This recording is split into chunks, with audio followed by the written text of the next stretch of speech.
And it starts with breaking news.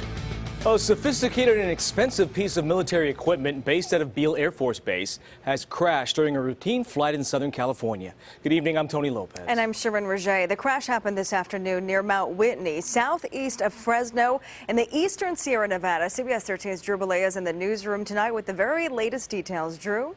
Well, the good news here, if there is a little bit of silver lining, is that there were no injuries because this was a drone. Now there's a mystery in the skies and an investigation on the ground. The Air Force is looking into what caused that drone to go down. The RQ-4 Global Hawk has been flying for 15 years. Hawkeye switching. The high-altitude, long-endurance aircrafts are used on surveillance missions around the world. Each plane costs roughly $220 million if you include its development.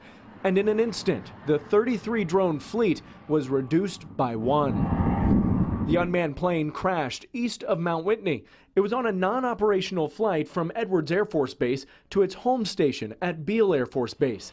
The drone was being piloted by a crew in Palmdale. We call it in aviation a chain of events. Tom Berg is an aviation professor at Sacramento City College. Sometimes it's the airplane, sometimes it's the people, sometimes it's the weather. He says the drones operate much like a manned military aircraft. Has lift, has engines, and has flight controls. Except a drone is flown by a three-person team on the ground.